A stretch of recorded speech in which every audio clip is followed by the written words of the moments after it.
Bueno, pues vamos a empezar a continuación con la segunda mesa de la jornada de hoy, que lleva por título Plataforma digitalak eta erregulatzailea ostatu zerbitzu turistikoei buruzko aipamen berezia.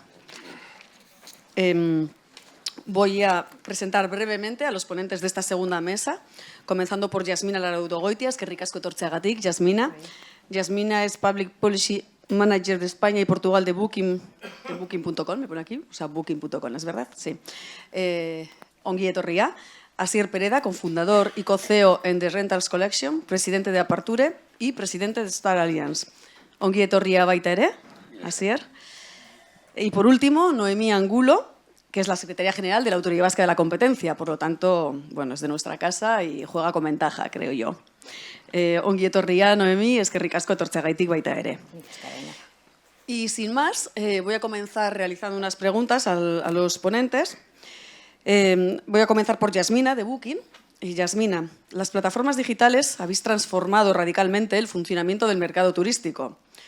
¿Cuáles diríais que son los retos más importantes a los que os enfrentáis las empresas del sector, tanto en España como en Europa? Además, ¿crees que los retos y los cambios afectan solo a ese mercado digital o también al mercado turístico más tradicional, el que veníamos conociendo? ¿Y qué necesidades tenéis? Vale, bueno, pues egunon, ¿se me oye bien? Sí. Mi esker, bueno, ekitaldi honetara gonbidatzeagatik. En primer lugar, bueno, me gustaría empezar a abordar esta cuestión, ¿no? Porque también nosotros pensamos, y de hecho se ha abordado en las anteriores mesas, la parte de la democratización es muy interesante. De hecho, nosotros, bueno, como plataforma global online, ¿no? Pensamos que la democratización, y en ese sentido Booking.com tiene un papel fundamental. ¿Qué quiero decir con esto? Nosotros tenemos datos de que 1 de cada 4 viajeros en Europa tiene, bueno, pues, problemas para poder viajar, o sea, en el sentido de que el coste de vida es muy alto, ¿no? Y cada vez es más alto, y en ese sentido pues se pueden ver limitados a la hora de viajar.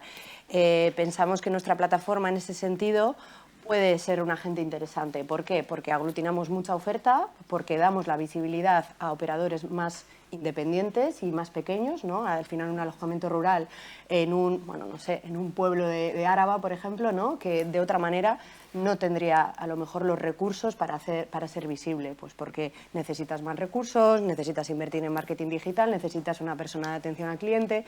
Al final, bueno, pues somos una ventana para eso. Pienso que es importante y pertinente decir esto en esta jornada que estamos hablando de competencia, porque precisamente pensamos que ahí tenemos una labor interesante que aportar de cara a fomentar la competitividad en el mercado. Los consumidores también pueden comparar precios, pueden comparar reviews, hablábamos antes de las reseñas tan importantes. Y de hecho también otro dato que quería arrojar es que el 96% de los hoteleros independientes en la Unión Europea, esto es un estudio que hicimos con Statista, opina que la visibilidad que le da, bueno, Booking.com es importante para su negocio. Esto un poco para empezar. ¿Qué retos? Me preguntabas. Nosotros pensamos que el reto es bueno, pues, entender cómo va a ser un turismo sostenible, ¿no? Nosotros queremos ser parte del diálogo en cuanto a la sostenibilidad del turismo. ¿Y qué quiero decir con esto y cómo vemos nosotros la sostenibilidad? Lo vemos desde diferentes ámbitos. Por un lado, bueno, lo que se conoce por la parte un poco más clásica, ¿no? La parte medioambiental. ¿Qué recursos, cómo se utilizan estos recursos, si de manera eficiente o no, ¿no? La parte energética, la parte hídrica. Después cuando hablamos de sostenibilidad, también nos parece importante hablar de todo lo que tiene que ver la descentralización y la desestacionalización, o sea, desconcentración de los territorios que tienen más saturación y más presión turística, y desestacionalización, pues viajar fuera de la temporada alta. Nosotros elaboramos cada año el informe de viajes sostenibles. De hecho, ayer lo hicimos público, hicimos una rueda de prensa con los medios de comunicación y me gustaría aportar algún dato que nos parece interesante. Estos son datos a nivel nacional, y es que el 43% de los usuarios planea viajar fuera de la temporada alta. Entonces vemos que la demanda bueno, pues está yendo hacia un turismo más sostenible, ¿no? Y de hecho, bueno, también aquí, un poco haciendo eco de las palabras del consejero en otras ocasiones, ¿no? Que en Euskadi tenemos buenas noticias de que el turismo está creciendo fuera de la temporada alta, fuera de los polos urbanos. O sea, nos parece que es interesante seguir ese debate y, desde luego, las plataformas poner, bueno, pues tender la mano a las administraciones en ese sentido de cómo podemos impulsar todos un turismo sostenible, pero también a los usuarios, a los viajeros, que muchas veces no tienen esa información de manera tan clara. Luego, otro caso, otro tema, otro ángulo importante en la sostenibilidad sería la sostenibilidad social. Esto nos parece uno de los más importantes ahora mismo, que estamos hablando, bueno, sobre todo hablábamos, ¿no?, del bienestar social.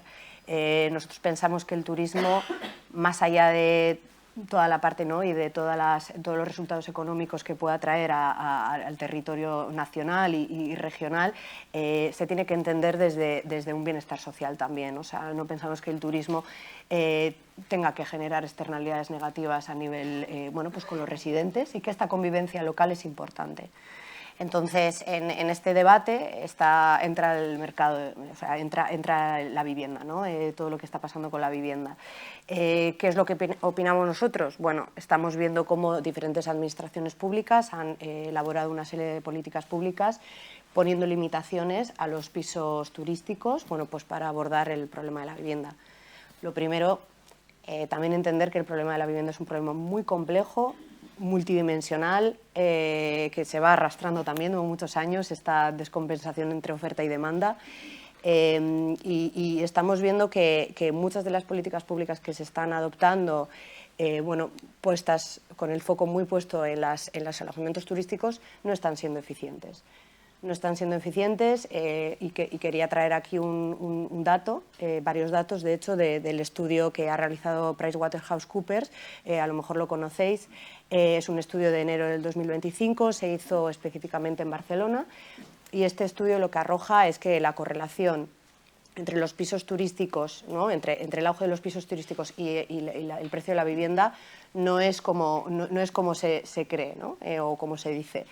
Y aquí algunos datos es que en barrios, por ejemplo, como l'Eixample, ¿no?, que el turismo, o sea, bueno, que prácticamente los alojamientos turísticos han bajado. O sea, en 2025 había muchas menos que en 2014.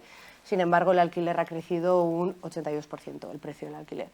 Y, sin embargo, bueno, pues otros datos como el Nou Barris, ¿no?, donde las VUTs han crecido en 111%, bueno, prácticamente pues, el precio del alquiler no ha subido. Entonces, traigo a colación esta conversación porque creo que es importante. Desde luego, o sea, nosotros tenemos la mano tendida a las administraciones públicas para abordar este tema, porque sí que pensamos que tiene que haber, obviamente, regulación y tiene que haber limitaciones, pero proporcionadas y, sobre todo, basadas en datos objetivos y, sobre todo, también revisitando todas las políticas públicas que ya se han ido implementando, bueno, pues poniendo restricciones a los alojamientos turísticos. Muy bien, Osondo. La importancia del dato, ¿verdad? Sí, siempre. Pues Asier, te ha tocado el turno. De esa regulación reciente, ¿no?, está el Real Decreto 1312/2024, que regula las viviendas turísticas y pretende, dice, simplificar trámites y suprimir cargas indebidas. De eso, hasta ahí todos de acuerdo, ¿no? Una regulación tiene que simplificar, ¿no?, tiene que permitir a los operadores de una manera fácil, ágil, simple. Estuviste presente en reuniones de elaboración y contraste de esta norma.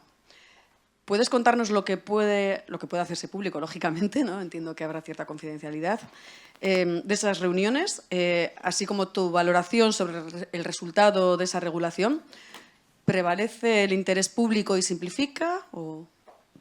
Y Esker, bueno, es verdad que en aquella etapa yo era el director de Asuntos Públicos y Regulatorios de la Federación Española de Viviendas y Apartamentos Turísticos, y bueno, pues, respecto al proceso, yo lo primero que destacaría es que la participación del propio sector fue tremendamente limitada, ¿no? O sea, algo que me llamó poderosamente la atención es que la primera reunión con el sector se produjo solo una semana antes la fecha de publicación, ¿no? Entonces, y además solo fue posible por la intervención de COE, en este caso. Entonces, bueno, otra arista bastante llamativa desde el punto de vista sobre todo de alguien habituado a trabajar en Euskadi, por fortuna, en un ecosistema manifiestamente diferente, pues una suerte de captura regulatoria bastante evidente por parte del sector hotelero en Madrid, ¿no? Que está absolutamente normalizado como interlocutor de referencia y como ariete, ¿no? De la incidencia regulatoria de un competidor directo, como es la vivienda de uso turístico. Y esto es algo además que está como absolutamente normalizado y que yo con frecuencia en Madrid suelo poner un ejemplo que aquí es muy común, que es que nadie imagina aquí, ¿no?, al sector del plástico erigiéndose como interlocutor de referencia para regular al cartón cuando ambos fabrican envases, ¿no? O sea, es así de sencillo. Pero bueno, pues en este caso, por la parte de alguien acostumbrado a a una cultura de gobernanza bastante más abierta y colaborativa, pues bueno, pues es algo que me llamaba mucho la atención y que me sigue llamando la atención y que no dejo de denunciarlo cada vez que tengo oportunidad de intervenir en cualquier ámbito de decisión en Madrid. La otra pata eran los registradores, el Colegio de Registradores. Otra cuestión que me llama mucho la atención es que indisimuladamente se jactaba de su estrecha colaboración con el Ministerio en este caso, ¿no? Y claro, pues no desvelo nada si explico que ya desde el año 2018 pues estaban detrás de esta tarta, en aquel momento con Recturi, que fue fallido, y en este caso con el Enrúa, que, bueno, pues que ha sido exitoso, ¿no?, para ellos. Pero es que actualmente ya llevan cobrados 26 millones de euros en aranceles y además con un recurrente pues de aproximadamente otros 13 millones anuales. Entonces, bueno, pues todas estas cuestiones para mí representaban como un ecosistema anómalo donde intentamos hacer lo posible, ciertamente, tanto desde el sector como, bueno, pues, como todo aquel que tuvo oportunidad de tratar de expresar lo que, por otra parte, no es más que obvio y natural. Pero claro, cuando ya accedes, uno tiene ya cierta experiencia, cuando ya accedes a una semana antes de la fecha de publicación de este Real Decreto y tú quedas ya condenado a trabajar exclusivamente con alegaciones, pues ya tu margen de incidencia es muy limitado. Y a partir de ahí, pues bueno, pues hay una serie de advertencias ignoradas. El Consejo de Estado, en este caso, pues emitió un dictamen unánime, ¿no? Y bueno, pues la norma fue aprobada en los términos que inicialmente estaban propuestos.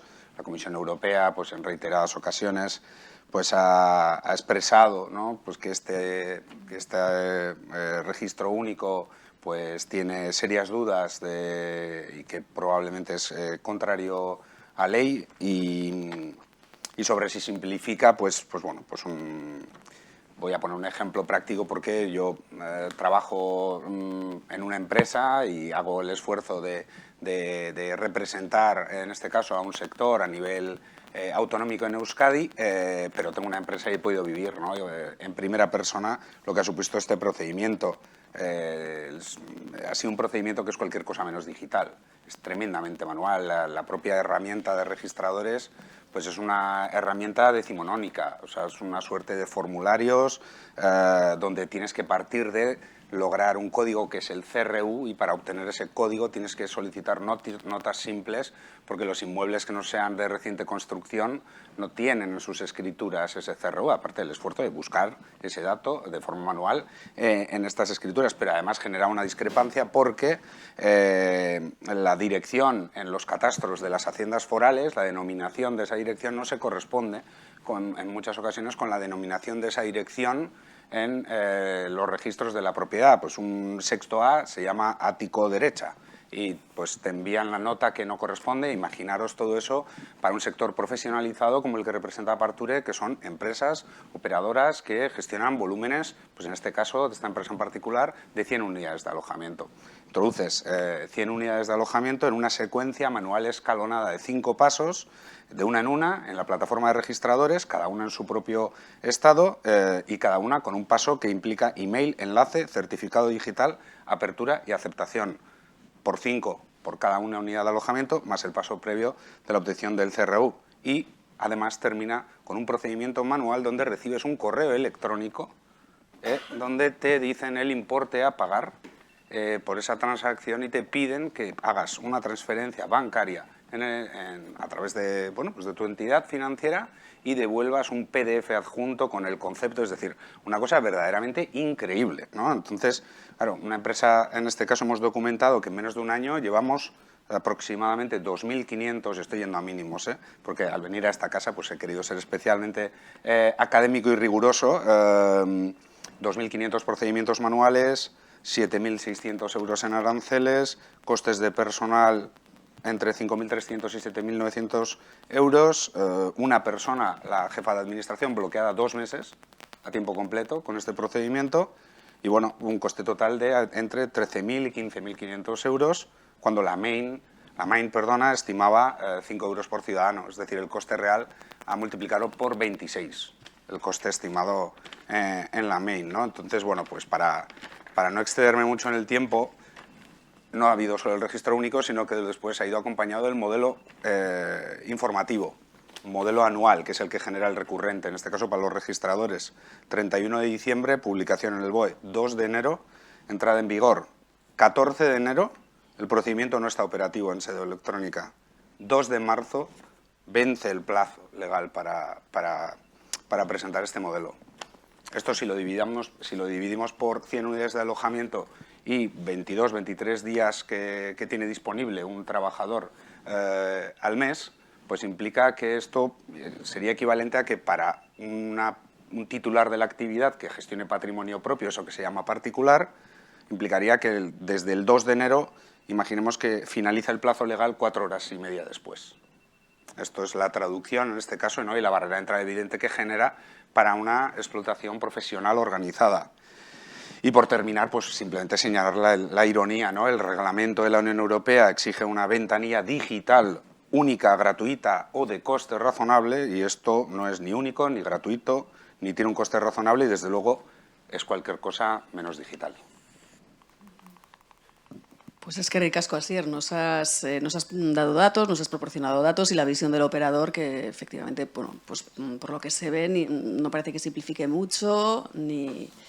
en fin, bueno, esperemos que se tome nota de todo esto y a continuación la siguiente pregunta va para Noé, de la Autoridad Vasca de la Competencia. Bueno, pues en la Autoridad Vasca de la Competencia hemos analizado también este decreto. Entonces, ¿compartes esta misma opinión? Sí, y de hecho, uniendo un poco las dos aportaciones de mis compañeros de mesa, hemos realizado, sin saber que vamos a tener esta mesa, hemos realizado un informe que de hecho os hemos traído copias por si queréis coger alguna antes de salir, y para los que estéis en streaming podéis acceder a través de nuestra página web. Y nosotros, cuando empezamos el estudio, lo que no queríamos únicamente analizar cuál había sido el impacto de las plataformas en el sector del turismo, pero nos llevó a ello. Entonces, temas que hemos tratado en esta mesa los hemos analizado ya en nuestro propio informe. El crecimiento de las plataformas en línea ha llevado al auge de esas plataformas. ¿Y qué es lo que han pretendido las autoridades? Se les han suscitado preocupaciones que les han llevado a tener que afrontar una serie de retos, porque necesitan acceder a datos fiables, ¿vale? Hasta ahí el setting de scene hecho parece razonable. ¿Y qué es lo que han hecho? Una respuesta regulatoria, que ha supuesto que desde el 1 de julio de 2025, lo que perfectamente ha explicado Asier, todas las viviendas dedicadas al alquiler de corta duración deben estar inscritas en el registro y disponer del número de registro. ¿Qué supone eso? No estamos hablando solo de viviendas de uso turístico, sino estamos hablando también de las viviendas de uso temporal. Por ejemplo, Una persona va a estudiar a otra ciudad y necesita alquilar un apartamento, un sitio en el que vivir. Eso sería vivienda de uso temporal. Para poder publicitarse a través de una plataforma en línea, tendría que acudir al RUA y conseguir el número de registro. Entonces, no estamos únicamente afectando aquella actividad económica realizada en viviendas de uso turístico, sino que va más allá. Entonces, ¿qué fue lo que vimos? El punto de partida. ¿Cuál es la situación en Euskadi de las viviendas de uso turístico? La distribución no es homogénea y no basamos en esto, lo decía la presidenta, la importancia del dato. Con los datos que ha estado dando Yasmina, que ha estado poniendo sobre la mesa, concluimos: la distribución no es homogénea porque depende de diversos factores. La problemática de los distintos pueblos, de las distintas ciudades, es dispar y eso tiene una influencia en la implantación de viviendas de uso turístico. Por ejemplo, tenemos diversas situaciones que dan lugar, en algunos casos, a un cierre de mercado. Los incumbentes se quedan, nuevos entrantes no pueden acceder. Por ejemplo, las ZMRT, zonas de mercado residencial tensionado. Ahí ya no se van a poder implantar nuevas viviendas de uso turístico. Aquí estamos simplemente, todavía no hemos entrado en la parte de la crítica, estamos simplemente analizando lo que hay. Otra situación que puede dar el establecimiento de una zona de protección oficial, que se estime que en esa ubicación concreta no pueden implantarse nuevas. Hay medidas regulatorias que están conduciendo a cierres de mercado, no solo a la imposición de trabas, sino a cierres. ¿En qué se ha traducido esto? Casi el 50% de las viviendas de uso turístico están, el efecto capitalidad, Bilbao y Donosti. Estaríamos hablando en cifras en absolutos, 2.675, el 50, es eso, 2.000, se concentran en esas dos ciudades, de las cuales un 23, y aparte de ese 50, un 23 adicional está en zona costera. ¿Qué concluimos con eso? Que es muy importante la localización del lugar de la ciudad o el pueblo donde se vaya a instalar la vivienda de uso turístico y la propia tradición turística. En Euskadi, pues, el turismo ha tendido más a ir hacia la costa y se ha abierto esta nueva vía de alquiler, de oferta turística alojativa, y la están cubriendo las viviendas de uso turístico. Entonces, en 2025, ¿qué observamos? Una ralentización. Si vemos en la evolución agregada, podéis decirme, pero se ha incrementado. Aquí lo importante es la tendencia. La tendencia es claramente descendente. Cierto es que los 29 de 2026, pocos meses han pasado del 2026, tenemos que ver la evolución a final de año, pero ya vemos que en 2025, frente a 2024, baja de hasta 306, cuando en 2024 venía de 716. O sea, es una acusada bajada en la implantación. Pero, ¿cuál es la situación de la CAE en el mapa de la Unión Europea? Cuanto más grande es el punto, mayor es el número de las noches pasadas en este tipo de alojamientos, tienen una mayor implantación. Podéis ver que, por ejemplo, en la zona de Croacia es unas 5 o 6 veces más grande de la situación que tenemos en Euskadi. Entonces, ¿cuáles son las posibles causas que nos han llevado a esa ralentización? La incertidumbre y la inseguridad jurídica. La regulación que afecta a las viviendas turísticas, gústenos o no, es de diversas ramas del ordenamiento y multinivel, porque tenemos un Estado de las autonomías, en las que cada territorio tiene una serie de competencias que puede ejercer y las ejercen. Y nos ha conducido a tener regulación turística, regulación urbanística, regulación de vivienda, regulación tributaria, todas ellas afectando la actividad de los operadores económicos que quieren instalar su vivienda turística. Y no estábamos hablando de operadores que tienen 100 viviendas turísticas, no. Aparte de esos grandes tenedores, también hay otro tipo de operadores, que es lo que Asier comentaba, el particular. Muchos particulares estamos viendo que tienen vivienda y quieren acceder al mercado de vivienda turística alojativa. Por lo tanto, es necesario dotarles de seguridad jurídica, de certidumbre de estabilidad en el ordenamiento y de cierta previsibilidad, porque si no nos podemos encontrar que hacen inversiones para adaptarse a la normativa que en cada momento entienden que es la que está vigente y de repente se encuentran un cambio normativo repentino que les hace no poder continuar con su actividad económica. Entonces, siendo el fin compatibilizar de un lado el desarrollo turístico y de otro la convivencia vecinal y la función social de la vivienda, hay que permitir que esos pequeños tenedores que tienen una propiedad, dos propiedades, puedan contar con reglas estables, claras, previsibles, y así ellos podrán tomar decisiones informadas. Sí, me voy a permitir añadir no solo los pequeños tenedores, sino cualquier operador económico, ¿no? Lo que pasa es que es cierto que igual un operador económico grande, más habituado a moverse en este mundo, pues va a estar mejor informado, ¿no? Pero es más sangrante todavía cuando hablamos de ese pequeño ahorrador que ha decidido poner un pequeño negocio o simplemente su propia vivienda, no utilizarla para este fin. Muy bien, Noé. La siguiente pregunta va dirigida a Asier, ¿no? Como comentaba Noemi, las comunidades autónomas tenemos competencias en materia de turismo, tenemos aquí el Sailburu, entonces las legislaciones en materia de turismo son diferentes. Las VT o VUT, según en la comunidad autónoma en que estemos le denominamos de una manera u otra, tienen diferente regulación, pero la aplicación para todas ellas del reglamento, del Real Decreto que comentábamos hace un momento, es la misma. Entonces, ¿cómo se aplica en todas las comunidades? Pero las VTs responden a modelos distintos. Bueno, ¿qué impacto puede tener ese reglamento en la comunidad autónoma de Euskadi? Sí, a ver, como punto previo respecto a lo que ha apuntado Noemí, solo una matización que luego tiene que ver con lo que voy a explicar. No es lo mismo el titular de la actividad que el titular del inmueble, como ocurre en cualquier otro establecimiento de alojamiento o en cualquier otro sector. Por una cuestión que todavía no llego a entender, en el sector de la vivienda de uso turístico se tiende constantemente, ¿no?, a confundir la figura del propietario del inmueble con la del titular de la actividad. El denominado particular es un propietario es un titular de la actividad que gestiona patrimonio propio, ya está. Y en ningún otro sector de actividad se confunden estas figuras y luego esto tiene múltiples derivadas, ¿no? Porque, por ejemplo, cuando he expresado que las empresas de nuestra asociación se caracterizan por gestionar un volumen elevado de inmuebles, esto no implica que no se preserve la distribución social de la propiedad, porque cada propietario, en este caso, es individual también. Pero hay un modelo de cesión de explotación en el que todas las unidades de alojamiento pues, operan bajo un modelo con los atributos propios de cualquier otro sector de actividad consolidado.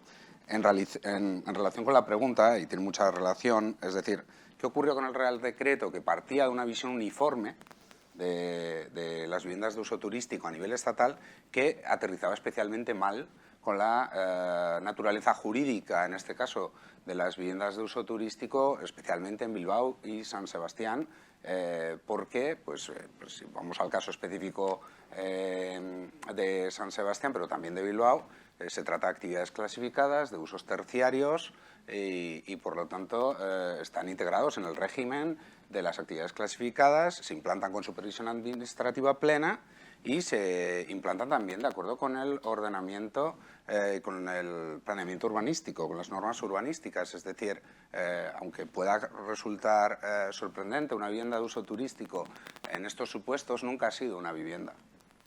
Desde luego, es un uso terciario, una actividad clasificada que se implanta de acuerdo con un procedimiento reglado donde obtiene un título habilitante, ¿no? O sea, la diferencia fundamental, por ejemplo, con el caso de Barcelona que citabas, es que en Barcelona no tienen un título habilitante como actividad clasificada, tienen un registro sectorial y luego algunos trámites con el ayuntamiento, bueno, pues que generan una cierta controversia jurídica. No es el caso de Euskadi, es decir, se tiende a meter en un mismo saco realidades jurídicas muy distintas. Y en este caso, este Real Decreto, al tratar de abordar una realidad que no es uniforme desde una perspectiva uniforme, pues desconoció lo que es el régimen jurídico de esta actividad en Euskadi.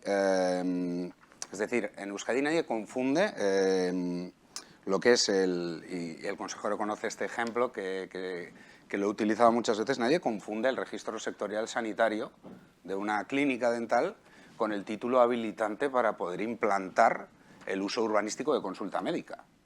Y respecto a lo que comentaba antes Pilar, pues claro, hay una fragmentación, sí, pero no es exclusiva de las viviendas de uso turístico. Cualquier uso urbanístico tiene un régimen de implantación y las autoridades locales son las competentes, las que tienen la competencia exclusiva para ordenar los usos del suelo, ¿no? Entonces, bueno, pues es que esto es transversal y en este caso, pues desde Euskadi se lleva haciendo un trabajo en materia fiscal, en materia urbanística, en materia sectorial, en materia laboral, muy diferenciador. Y en este caso el Real Decreto pues desconocía toda esta realidad jurídica. Yo me encontré con situaciones paradójicas donde terminaba preguntando dónde está Euskadi a mis interlocutores, ¿no? Pues, porque claro, ¿está en España o no está en España? Porque si estáis abordando esto desde un Real Decreto que parte de un supuesto donde esta actividad parece ser una suerte de uso desviado, asimilado o complementario a vivienda que se desarrolla sobre suelo residencial, pues esto no es en este caso, ni en las capitales de Euskadi, ni en los municipios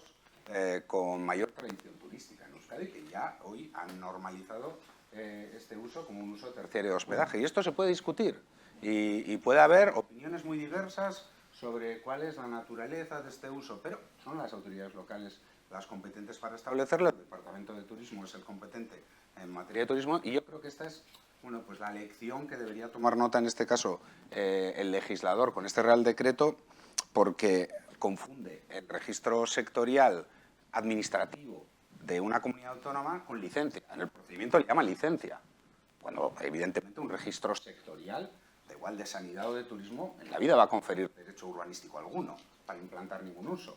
El título habilitante o licencia es otra cosa, no un registro sectorial que además no es constitutivo, ¿no? El registro sectorial administrativo. Entonces, bueno, pues el resultado de todo esto es pues que esta confusión de partida ha generado pues un procedimiento donde hemos tenido que que completar unos formularios donde teníamos que clasificar cada actividad clasificada como si fuera una residencia principal, secundaria del propietario o arrendador, en fin, pues una cosa un poco extraña, y luego reseñar pues que la Comisión Europea pues ha confirmado recientemente, el 27 de abril, que dentro de 13 días vence el plazo para que en este caso el Gobierno de España pues haga las correcciones pertinentes porque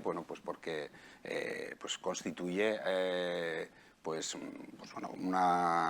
contrario a ley, en este caso, teniendo en cuenta el artículo 4, y está, ha habido reiterados, ¿no?, avisos en este caso al Gobierno, y esta es un poco la perspectiva que tenemos desde Euskadi, ¿no?, de una herramienta uniforme que desconoce la naturaleza jurídica de esta actividad en Euskadi. Oso ondo, Asier, eskerrik asko. Yasmina, tu turno de nuevo. Desde el punto de vista de las plataformas, ¿cómo vivís el fortalecimiento de las normas que existen a las plataformas que controlen que las viviendas anunciadas cumplen la normativa? Vale. Hago un marco un poco más genérico y luego entro en alojamiento turístico. Si no, si quieres te hago todas las preguntas a la vez que van del mismo tema. Y ¿cómo vivís ese aumento de exigencia, de responsabilidad, los expedientes sancionadores, las multas, recursos? ¿Sois capaces de controlarlo? ¿Qué fórmulas estáis poniendo en marcha a ese respecto? ¿Cómo chequeáis su cumplimiento? Bueno, pues un poco... Vale, fenomenal. Bueno, lo primero, que nosotros siempre hemos dado la bienvenida, ¿no?, al DSA, porque al final, bueno, pues elaborar un marco jurídico europeo donde estamos todas las plataformas digitales, ¿no?, en ese fair level playing field, nos parece muy importante. Además, a nivel nacional, bueno, todavía se tiene que incluir en el ordenamiento jurídico a nivel nacional, pero bueno, ya incluye, ¿no?, ese marco que nos parece importante. Entonces, siempre hemos visto con buenos ojos la DSA. ¿Por qué empiezo hablando de la DSA? Porque, de hecho, desde que entró en vigor, hace 2 años, nosotros habilitamos el portal de autoridades. El portal de autoridades es un portal que pueden utilizar todas las autoridades y todas las administraciones para hacer lo que se llamaría en inglés un take-down request, ¿no? O sea, solicitar la retirada de un contenido ilegal. Entonces, esto tiene una aplicación directa al mundo de los alojamientos turísticos. Es decir, siempre que haya un anuncio que no tenga pues una licencia válida o a lo mejor no tiene un dato que esté correcto, en ese sentido la administración y la autoridad nos puede hacer una petición. Esto es importante, bueno, recalcarlo. De hecho, nosotros antes también de que estuviera el portal de autoridades digamos, disponible, ya empezamos a trabajar con otras autoridades. El primero con el que empezamos a trabajar fue el Gobierno Balear, hace 8 años que ya nos están... Pues estamos en este trabajo de incluir las licencias regionales, en este caso en las Islas Baleares, ¿vale? Entonces, bueno, luego pues, otras regiones, en Euskadi también, bueno, pues han ido implementando ese registro autonómico, pero nosotros ya empezamos a hacer esa labor ya de antemano. Lo que hacemos con a través de este portal es recibir esta información que, bueno, la autoridad tiene que describir por qué ese contenido es ilegal y qué ley está vulnerando, y nuestro equipo legal, bueno, pues analiza cada caso. Se le da la oportunidad al propietario a subsanar ese caso, ¿no? Por ejemplo, si no tiene una licencia en vigor. Y si no hay acciones por parte del propietario, pues nosotros pues procederíamos a eliminar el anuncio. Lo hacemos en unos plazos muy ajustados, siempre, bueno, obviamente incluyendo la justificación de por qué lo hemos eliminado. Y bueno, la idea es tener esta agilidad lo máximo posible, ¿no? con las autoridades, para que podamos pues también incluso recibir el feedback por su parte de cómo podemos ser mejores y más ágiles, ¿no? con nuestro portal. Así que en este sentido pues estamos dispuestos a escuchar ese tipo de feedback. Por otro lado también, por comentar algunos retos que hoy en día a los que nos enfrentamos, retos regulatorios, hablaba un poco Asier, ¿no? y también Noemí. Claro, tenemos miles de municipios, 17 comunidades autónomas, a nivel nacional tenemos sobre todo, bueno, ministerios relacionados con consumo y vivienda, pues también pues creando regulación sobre el turismo. Estamos viendo que al final la interlocución institucional está cambiando muchísimo y que muchas veces pues, a la hora de hablar de regulación con la persona que te sientas pues no necesariamente sabe sobre turismo, porque sabe más sobre vivienda. Entonces, para las plataformas esto está siendo también un reto, ¿no? Porque y creemos, o sea, y aquí hago un llamamiento, que más y más, o sea, como es una actividad que se está regulando desde diferentes ámbitos, que esta coordinación multinivel a nivel institucional es muy importante, porque nosotros no podemos llegar a eso, ¿no? Obviamente podemos llegar a sentarnos con todos los que nos tenemos que sentar, pero que también esa coordinación interdepartamental y a diferentes niveles es importante a la hora de abordar, porque si ya hay ciertas normas, por ejemplo, en el caso de Cataluña, ya hay ciertas normas, ¿no? que se están implementando a nivel turístico, pero luego está el Departamento de Vivienda que está empezando a regular también esa actividad, pero muchas veces ves que hay contradicciones entre lo que ya está regulado y lo que está empezando a regular, ¿no? Entonces, ahí, bueno, pues esta hiperregulación y hiperfragmentación regulatoria está siendo un reto a la hora de entender cómo podemos también desde las plataformas ser lo más eficaces posibles en eliminar la oferta ilegal, que desde luego es nuestro compromiso y es donde estamos poniendo todos nuestros esfuerzos. Y bueno, y por último, haciendo un poco alusión a lo que estábamos comentando sobre la ventanilla única, también, ¿no? O sea, al final la implementación de la ventanilla única está suponiendo mucha carga administrativa, inseguridad jurídica, nos lo comentan nuestros propios colaboradores y partners, ¿no? Que ya no se trata de tener un registro regional, sino que ahora hay, bueno, pues el registro nacional está yendo más allá, ¿no? En las obligaciones que tiene, pues, en los requisitos para obtener esta licencia.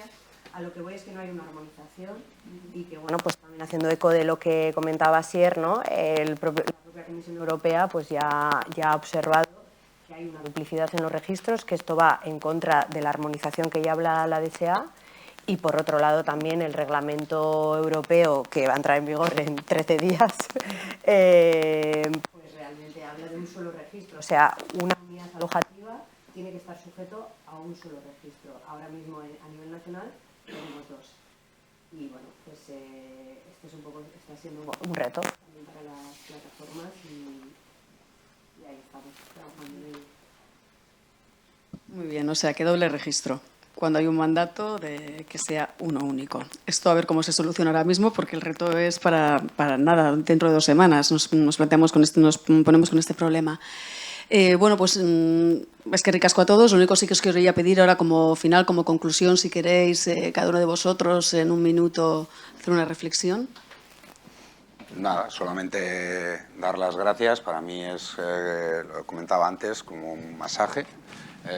Venir ¿no? a hablar en un entorno académico, pues, donde se habla con propiedad y con rigor. La verdad es que yo creo que seguro que lo agradecemos todos. Y nada, decir que yo creo que cualquier operador, y esto creo que es absolutamente transversal, lo único que necesita no es ningún marco permisivo, sino lo que necesita es certidumbre, lo que necesita es, bueno, pues, en fin, que no haya ningún tipo de barrera de entrada que distorsione la competencia en base a una regulación y reglas claras para todos, ¿no? Entonces yo creo que la conclusión de algunas de las cuestiones que yo creo que son transversales a todos los que hemos participado aquí, de la libre competencia y la regulación como 2 caras de la misma moneda, pues personalmente yo creo que me quedo con eso y a ver si dentro de 13 días pues aprovechamos la oportunidad para hacerlo bien. Yo simplemente, bueno, pues un poco también como desde el punto de vista de plataforma, que operamos a nivel global, a nivel europeo, ¿no?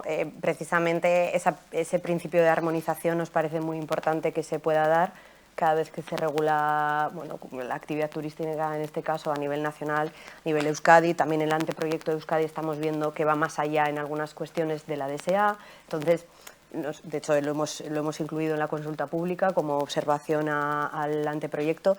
Entonces, ese principio de armonización y también de proporcionalidad nos parece importante y de seguridad jurídica, como decía Asier, para poder operar no solamente como plataforma, sino en general todo el ecosistema.